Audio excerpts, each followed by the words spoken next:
Hi, it's Sunday night. It's day 10 of the Gerson reboot, and it's interesting. Every so often I'll get queasy feelings. So it typically happens after a juice. So I might be reaching my limit on having juices.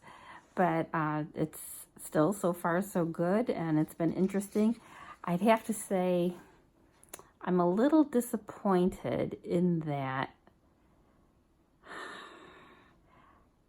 I didn't want to have any healing reactions because I don't want to have to stay doing this. I wanted to be able to just do my 2 weeks and go off and be done and go back to life as normal. And I'm finding out that just a few juices a day and I feel really good. I have lots of energy. And then when I go over 3 juices, then I start to feel yucky because I'm detoxing, which tells me that I've been accruing toxins this last year.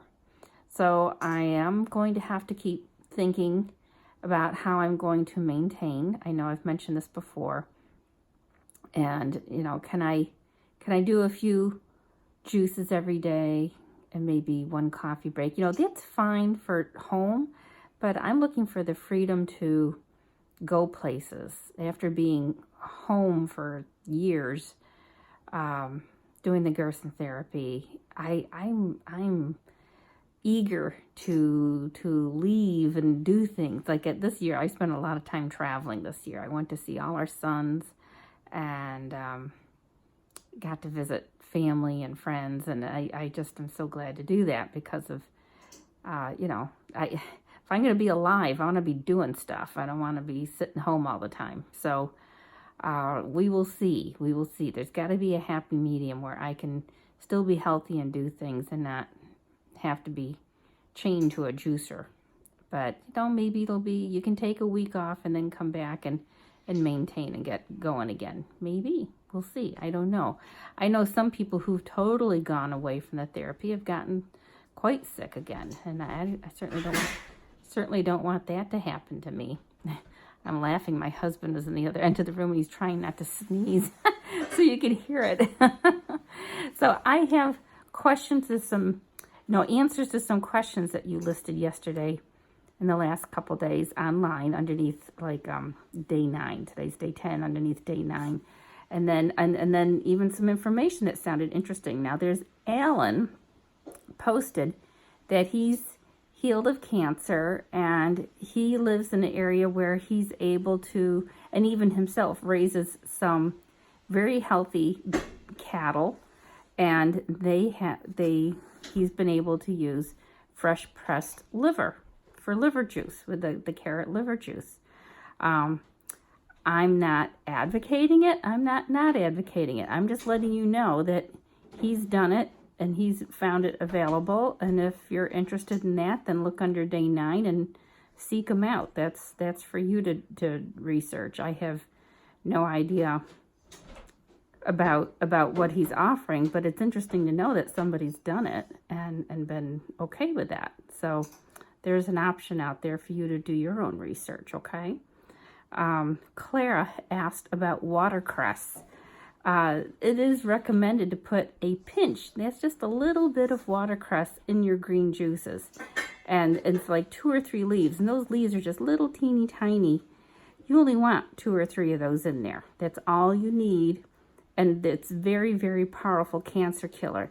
Anything more than that, and it tastes nasty because it's very strong and peppery. You're not meant to put a lot of watercress in your juice. You're only supposed to put 2 or 3 little leaves in. Okay, I hope that helps. If you can find it. We can't find it. We don't have it in our store all the time. Only once in a while they'll have it. So, and I don't miss it when I don't have it because it doesn't taste good. Anyhow, Evelyn mentioned about the goldenseal root for UTIs.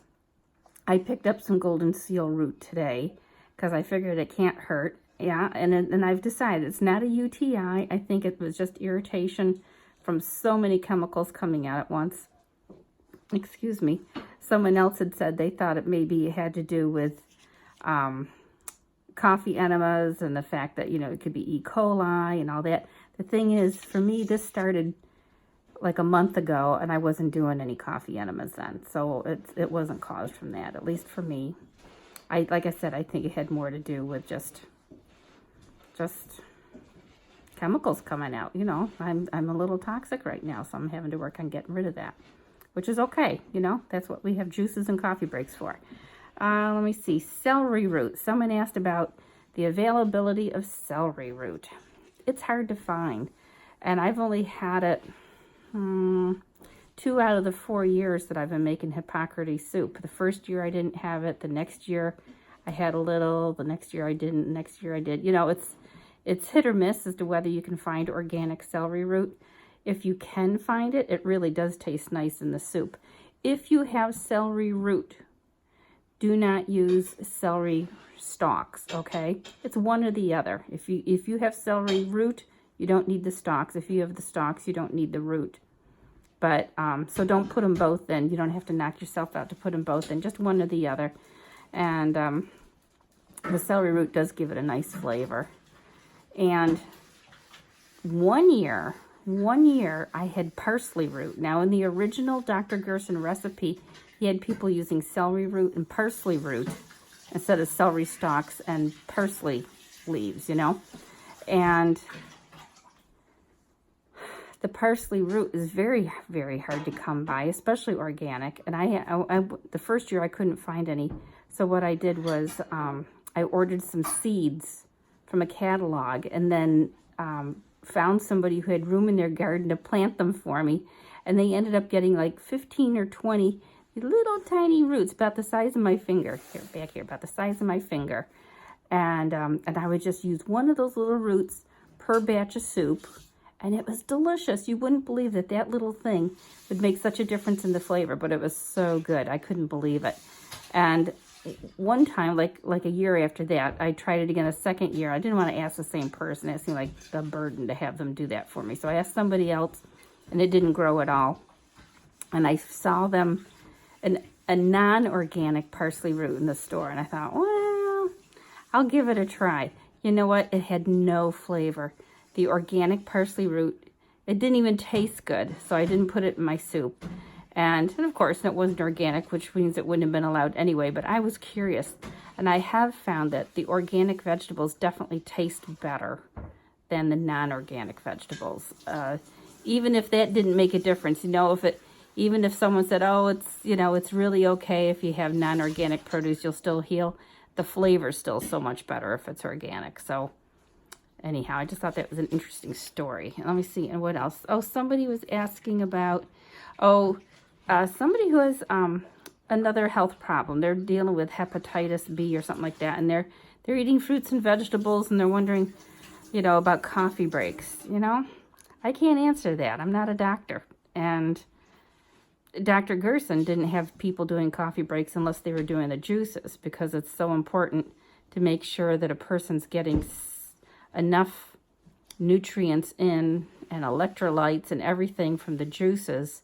He recommended 3 juices for every coffee break, and that way you could keep your electrolytes in balance.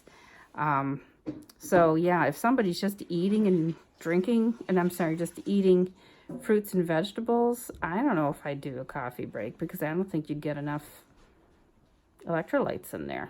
So if that's something you're really interested in, you ought to do the whole therapy then, if you want to do all that. So, and I do know that on Facebook there's a coffee enema support group. If you just want to know about coffee enemas, you can go on there and check them out. I've never joined it. I haven't gone there. I think this is enough. Gerson plus is enough. So tomorrow I'm going to start the series telling a little bit about my my journey to Jesus. So J to J, journey to Jesus, and how he's really helped me to find freedom and wholeness in him. So I wasn't quite ready to talk about it today, but we'll talk about it tomorrow. And it's a neat story, powerful story of his love in our lives. So that's it for tonight. Just a quickie. And I hope you're having a good night. I really appreciate your putting comments and questions down there. Oh, and you know what? I never think to ask you to please kind of repost or share any of my videos. But, you know, if there's one that you particularly like, feel free to share it and, you know, put it on your Facebook, or I don't know how you do these things. You know, I'm not super savvy on this, but to try and let other people know it's out there, that might be helpful.